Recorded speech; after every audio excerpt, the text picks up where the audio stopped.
우리 함께 나눌 하나님 말씀 누가복음 21장 34절에서 38절까지 말씀입니다. 누가복음 21장 34절로 38절까지 말씀 우리 한 절씩 교독하겠습니다. 제가 먼저 읽습니다. 너희는 스스로 조심하라. 그렇지 않으면 방탕함과 술 취함과 생활의 염려로 마음이 둔하여지고 뜻밖의 그날이 덫과 같이 너희에게 임하리라. 이러므로 너희는 장차올 이 모든 일을 능히 피하고 인자 앞에 서도록 항상 기도하며 깨어 있으라 하시니라.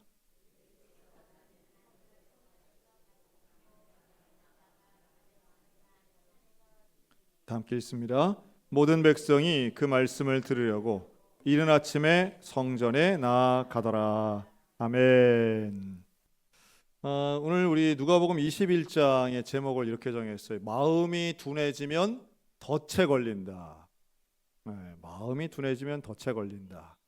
여러분, 우리 마음이 둔해지지 않고 깨어있는 저와 여러분들 되시기를 주의 이름으로 축원합니다.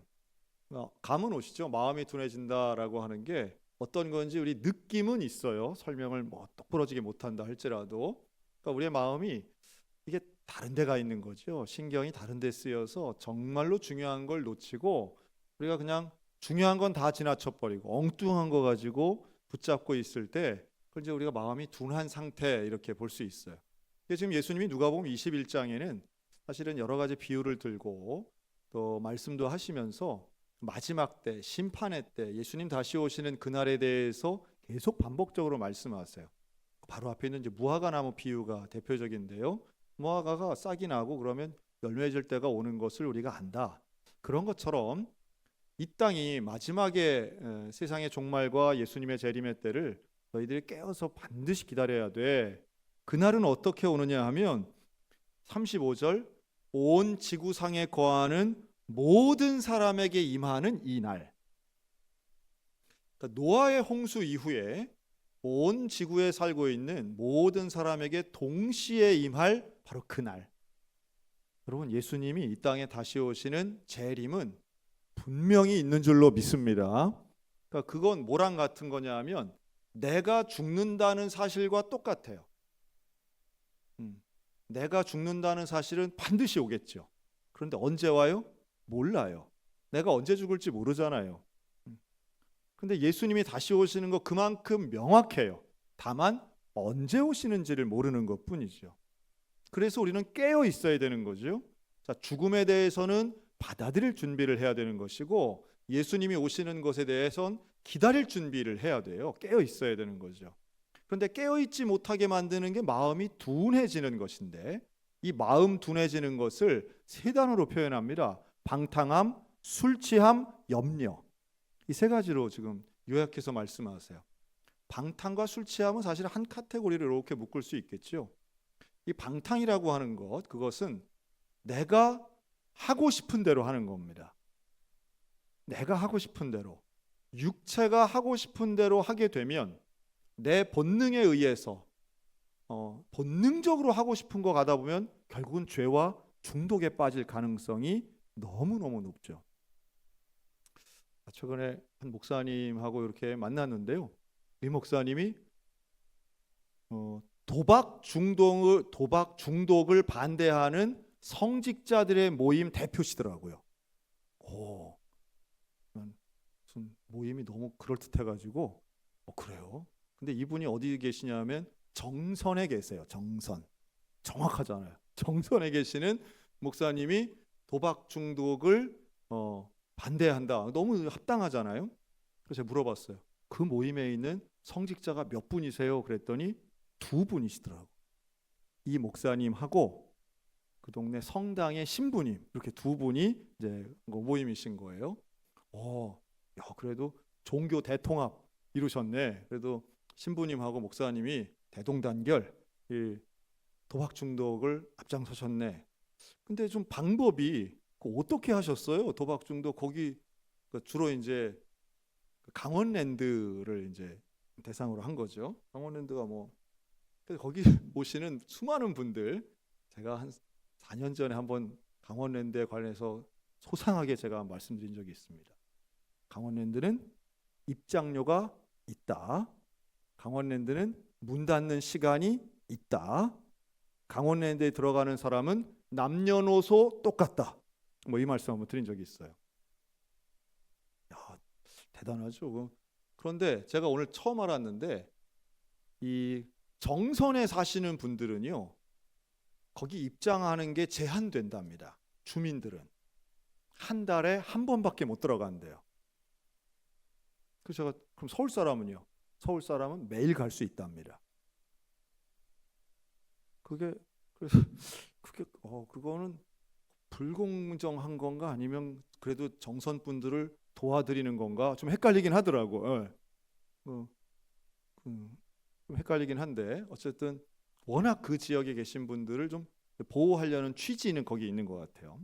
그래서 이제 중독자를 어떻게 가서 하셨어요? 그랬더니 이 목사님이 입장료를 내고 그 카지노 안으로 들어가시는 거예요. 들어가셔서 여기 도박은 사기 도박입니다 하고 편말을 들고 그 안에서 이렇게 외치고 다니신 거예요. 와, 방법이 상당히 노골적이고 직접적이고, 야, 그래도 되나 싶을 정도로 목사님이 하신 거예요. 그래가지고 초창기에는 이제 끌려 나오고 막 직원들하고 뭐 부딪히고 그랬대요. 당연히 그러지 않았겠어요? 사기 도박이라고 하니까.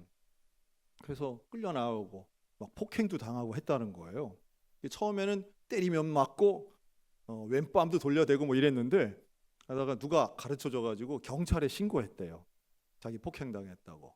그랬더니 경찰이 와서 중재를 하고 그랬더니 그 다음엔 때리는 일 없고 자기를 못 막더라는 거예요. 듣다 보니까 좀 과격하긴 한데 그게 효과가 있나 싶긴 한데요. 하여튼 이 편말을 들고 그 업체 이름을 써가지고 용기가 대단하지 않습니까? 참. 그래서 제가 그랬어요. 근데 목사님 혼자 하셨어요? 신부님은요? 그랬더니 신부님은 바빠서 그건 못했대요. 신부님은 그 반대하는 조직은 했는데 차마 이것까지는 못 드셨다고 하더라고요. 그래서 신부님은 조금 생각이 좀 많으신 분이구나 하는 생각을 했어요. 저 같아도 그걸 할 수 있겠나? 가가지고 그걸 하루 한 번이면 내가 할 수 있겠는데 그걸 매일마다 그렇게 한다는 거는 차원이 다른 얘기잖아요. 그래서 이분이 되게 그 지역에서 유명하시더라고요. 유명하고 그 참 어려움 당하신 분들이 이 목사님 찾아오기도 하고 이름도 너무 재미있으시더라고요. 방은근 목사님이시더라고요. 이름은 은근한데 행동은 과격하시더라고요. 그래가지고 이런 데서 터지시네. 그래서 이분하고 그렇구나. 근데 이분이 이 사역을 정말 거의 30년 가까이 하시는 걸 보고 참 대단하시다. 그리고 많은 분들이 사실 도박 중독에 대해서는 많은 분들이 반대하시잖아요. 그런데 이렇게 반대하는 운동을 노골적으로 못하는 그 많은 NGO 단체들도 있고 시민 단체들이 많은데 그거를 못하는 이유 중에 하나가 바로 강원랜드로부터 재정적 지원을 받기 때문이다. 뭐 지극히 개인적인 의견이에요. 사실 여부는 제가 확인을 못했지만 그 얘기를 듣는데 그럴 수도 있겠구나. 그 지역에서 가장 많은 후원을 하는 단체다 보니 함부로 반대를 못하는데 그래서 제가 그랬어요. 목사님은 후원 안 받으셨어요? 그랬더니 나는 그거 후원 안 받고 그 후원 안 받고 그 재정적인 건 어떻게 채우셨어요? 교회도 너무 작고 이런데 어떻게 하셨어요? 그랬더니 밤에 야간 그 대리운전 하셨대요. 그거 참 대단하시다 하는 생각이 들더라고요. 그리고 그 탄광에 가서 일하셨대요. 아르바이트로 직원회를 열어서 교인들 뭐 10명도 안 되는 교인들이지만 직원회를 열어서 내가 지금 이 사회 운동을 하려고 하는데 돈이 너무 없다 보니 탄광에 가서 내 좀 일해야 되겠습니다. 허락해 주시겠습니까? 그래서 일했대요. 참 대단하신 분이긴 하더라고요. 그래서 막 탄광일 괜찮으셨어요? 그래서 괜찮으셨어요? 그랬더니 너무 힘들어서 한 달 만에 그만두긴 했대요. 죽을 것 같더래. 그래서 참 솔직하신 분이고 그러면서도 그 일을 하시는데 그러면서 그 목사님이 하시는 메시지가 그거더라고요. 하나더라고요. 도박 중독은 절대로 남의 이야기가 아닙니다. 남의 이야기가 아닙니다. 그거만큼 사람을 집중력이 도파민을 올리는 게 없기 때문에 절대로 손대시면 안 됩니다. 목사라도 중독이 될 수 있고 누구라도 중독이 될 수 있고 한 번 중독되면 고칠 수 없습니다. 우리의 마음이 거기에만 가서 꽂힙니다. 비슷한 거죠. 여러분, 방탕이라고 하는 건요, 내가 기쁜 일, 집중되는 일, 그러니까 마약 중독이나 비슷한데요, 방탕함은 우리의 영혼을 완전히 어둡게 만드는 거예요. 여러분, 나쁜 습관, 중독의 습관이 참 무서운 것이고요. 염려도 어떤 면에선 습관적으로 하는 겁니다. 그 염려 때문에 우리는 정말 중요한 일을 못하기도 하고 외면하기도 해요. 제가 오늘 새벽에도 잠깐 말씀드렸지만 새벽 예배 나오면 아플까봐, 힘들까봐, 감기 걸릴까봐, 컨디션 무너져서 일 못할까봐 이런 걱정들이 있거든요. 근데 그러한 염려가 아주 단적인 이야기지만 그런 염려가 우리를 좀 더 온전한 곳으로, 거룩한 곳으로 가는데 늘 방해 요소가 되기도 합니다. 그러니 생각해 보면 염려한다는 것은 내 마음을 내가 스스로 통제하는 게 아니라 가두는 거죠. 근데 여기서 우리가 마음이 둔해지는 게 더 큰 문제예요. 방탕이나 술 취함이나 염려 때문에 우리의 마음이 둔해져서 정말 중요한 걸 못 보는 거죠. 마가복음 6장에 보면 예수님이 이 밤바다에 이렇게 제자들을 향해서 걸어오시는 장면이 나옵니다. 근데 그걸 보고 제자들이 뭐라 그러냐면 유령이라고 얘기해요. 막 두려워 떱니다. 예수님인 줄을 못 알아봐요. 그래서 마가복음 6장 52절은 이렇게 말씀하는데요, 떡 되시던 일, 오병이어의 일을 깨닫지 못하고 도리어 그 마음이 둔하여졌습니다. 이 제자들의 마음이 둔해지니까 오병이어의 기적을 잊어먹고 바다 위에 찾아오신 예수님을 알아보지 못하는 거예요. 유령이라 착각하고 무서워합니다. 그러니까 마음이 둔해지면 좋은 것, 온전한 것, 거룩한 것, 특별히 하나님의 말씀과 예수님의 존재를 못 알아보는 착각을 해요. 그러니 마지막 때에 깨어있기 어려운 것이죠.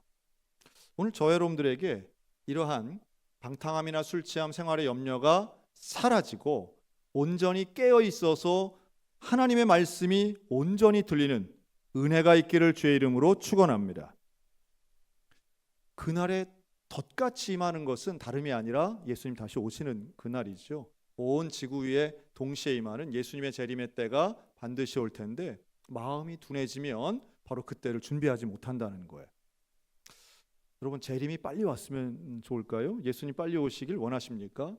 재림을 우리는 잊고 살 때가 얼마나 많은지 몰라요. 예수님이 이 땅에 다시 오신다는 사실을 아예 알지만 또 믿는다고 생각하지만 그 자체를 생각하지 못하고 살 때가 있습니다. 지금 우리 교회에서 깨어있는 분들 몇 분이 있어요. 마음의 집중력을 가지고 깨어있는 분들 몇 분이 있는데 그 첫째는 여전도 연합회 임원들입니다. 이분들이 2주 전에 지금 매주 회의하는데 2주 전 회의에 제가 들어갔거든요. 갔더니 이 임원들이 뭐라고 그러냐면 목사님 10월 19일 날 비가 온답니다. 절 보고 비가 온답니다. 그랬더니 우리 회장님이 목사님이 그 날씨를 맡아달라는 거예요. 야, 순간 제가 날씨를 주장하고 기후를 관장하는, 알겠습니다. 제가 기도하면서 그날 10월 19일 어떻게든 비가 안 오든 덜 오든 늦게 오든 제가 책임지겠습니다 하고 그냥 말을 해버렸어요. 그러고선 제가 날짜가 다가오니까 얼마나 염려가 되는지 하나님 내 염치 없지만 그날 좀 비가 안 왔으면 좋겠습니다 하고 기도 중에 있습니다. 네. 근데 모여가지고 우리 날짜가 다가오니까 임원들은 지금 아주 초긴장이에요. 어떻게든 잘하고 싶고 어떻게든 이날 행사가 잘 끝나기를 바라는 마음이 간절한 거예요. 그리고 누가 소문을 냈는지 담임 목사님이 그날 없을 수 있다.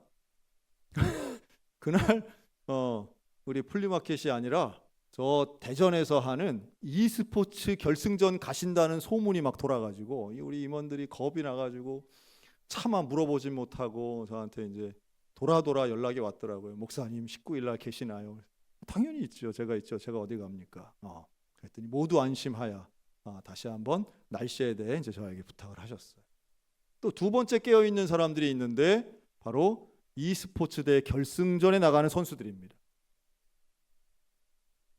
아주 지금 결의에 차서 그냥 뭐 낮이고 밤이고 그냥 잠을 반납하고 그냥 정말 헌신의 도가 지금 사도들의 제자의 도예요. 이 초등학교 5학년짜리 3명이 지금 얼마나 결의에 차 있는지, 특히 이 3명이 실력이 똑같지가 않아요.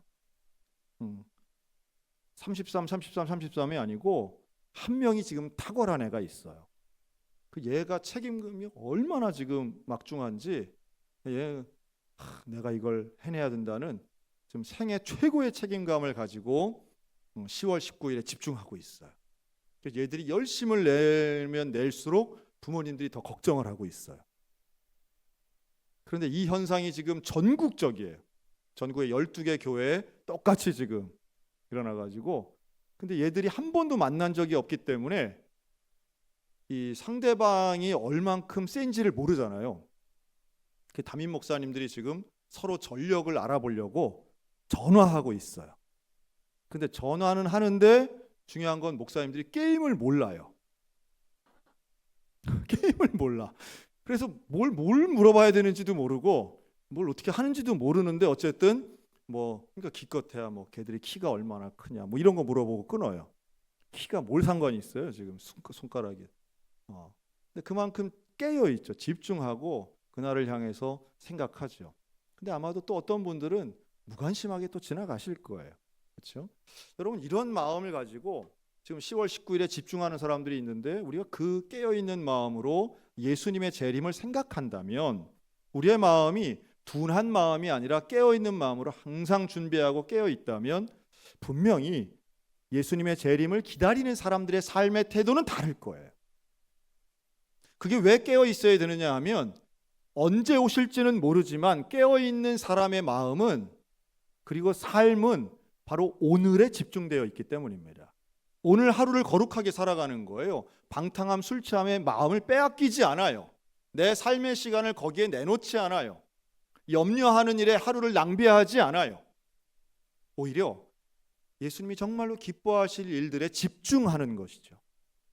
오늘 우리의 인생이 좀 그랬으면 좋겠습니다. 우리의 삶이, 하루하루 매일매일의 삶이 깨어있는 삶, 그 덫에 붙잡히는 둔한 마음의 삶이 아니라 예수님 언제라도 오시길 원하고, 가능하면 빨리 오시길 원하고, 오늘이라도 당장 나는 예수님 만날 준비가 되어 있습니다 라고 하는 깨어있는 성도들이 되셨으면 참 좋겠습니다. 명확하게 말씀하죠. 예수님이 가르치세요. 항상 기도하며 깨어있으라. 너희가 인자 앞에 서도록, 예수님 앞에 서도록 깨어있고 기도하라고 당부하세요. 우리가 지금 특별 새벽 기도회 하면서 매일마다 외치는 말씀이 있어요. 주여 나를 불쌍히 여기소서. 이게 뭐예요? 이게 예수님 앞에 서 있는 태도예요. 주여 나를 불쌍히 여기소서. 우리가 깨어있다면, 예수님을 본다면 똑같은 말을 하겠죠. 주님 기다렸습니다. 달리다고 있지만 주님 어서 오시옵소서. 그러나 나를 불쌍히 여겨 주옵소서. 예수님 사랑합니다. 예수님 기다렸습니다. 나를 불쌍히 여겨 주옵소서. 길을 지나가시는 예수님 앞에 소리 질렀던 그 맹인처럼, 그 문둥병자처럼 우리가 오늘도 간절한 마음으로 예수님 바라보며 부르짖고 깨어 있다면 매일매일의 삶이 거룩한 인생 될 줄로 믿습니다. 또한 교회를 생각하고 하나님 사랑한다면 우리의 인생은 너무도 복된 삶이 될 것입니다. 제가 이번 대신방 하면서 아주 특별한 분 한 분 또 만났어요. 지금 대신방 가정마다 가서 신방하는데요. 이 자기 딸 이제 그 외손주 키우는 거 도와주러 오신 권사님이 계세요. 경기도에 있는 그 장로교회 다니시는 권사님이신데, 이분이 이제 만나가지고 저한테, 하여튼 이게 칭찬인지 뭔지 잘 모르겠어요. 만나가지고 뭐라 그러냐면, 애 키우러 주러 와가지고 주중에 계시는 거예요.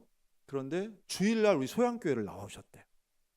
소양교회를 나와가지고 예배를 드리는데, 예배 분위기가 너무 좋아가지고 설교를 듣는데 홀딱 빠져버렸대. 전문 용어죠. 홀딱 빠져. 정확하게는 이번에 뭐라 하냐면 뿅 갔대. 그런데 그 뭐 나쁜 의도는 아니라고 보여져요. 그런데 그 2주를 하고서는 안 되겠더래요. 소양교회를 나가면 안 되겠더래. 왜냐하면 자꾸 권사님 본인의 교회하고 비교가 돼가지고 안 되겠더라는 거예요. 그래서 피곤하고 힘들어도 억지로 본인 교회를 다시 갔대요. 저 들으면서 이분 진짜 권사님이네. 다시 말해 설교 좋은 교회를 찾아가는 게 아니고 은혜 받는다는 것에 그 가치 판단을 나에게 두는 것이 아니라 나는 우리 교회 권사야. 우리 교회 권사야. 마음을 나는 빼앗기고 싶지 않아. 이런 취지로 저는 이해가 되더라고요. 제가 정신이 번쩍 났어요. 여러분 암만 뿅 가고 척 가고 하더라도 소양교회 지켜야 됩니다. 아무리 어쩌고 저쩌고 해도 여러분 내 교회 지키는 그 태도는 분명히 하나님께서 기뻐하실 것이라고 저는 믿어요. 그러니까 오늘 오신 것도 마찬가지죠. 그렇죠? 탐나는 권사님이다. 이런 권사님 있는 교회 정말 든든한 교회. 우리 교회 같은 그런 거죠. 누가 뭐라 해도 다른 교회도 다 좋은 거 있고 이 교회는 이게 좋고 저 교회는 저게 다 좋더라도 나는 우리 소양교회. 여러분 이런 태도, 이런 충성된 거, 다른 말로 한다면 마음을 굳게 지키는 일 아니겠나 생각을 해요. 그렇게 마음을 굳게 지키는 것, 세상이 아무리 즐거운 게 있고 세상이 아무리 나를 유혹하는 게 있다 할지라도 나는 예수님께 내 마음을 두겠다는 거예요. 내가 아무리 자극적인 게 있고 나한테 아무리 맞아 보이는 그건 방탕. 그거 절제하는 거죠. 끊어버리는 거예요. 나는 내 마음을 예수님께만 두겠다. 여러분 그렇다면 예수님 오실 때 우리를 바라보며 정말 칭찬하시고 아들아 딸아 네가 나의 자리를 지켰구나. 아들아 딸아 내가 너를 사랑한다. 그 예수님 바라보며 마음이 둔해지면 재림을 망각하고 마음이 둔해지면 예수님 못 알아보지만 깨어있으면 오늘의 삶이 충만해지고 깨어있는 사람을 통해 우리 주님 오늘도 일하실 줄로 믿습니다. 우리 모두 깨어 항상 기도하며 주님 오실 그날까지 사명을 감당하는 우리 모두가 다 되시기를 주님의 이름으로 축원합니다. 아멘. 기도하겠습니다.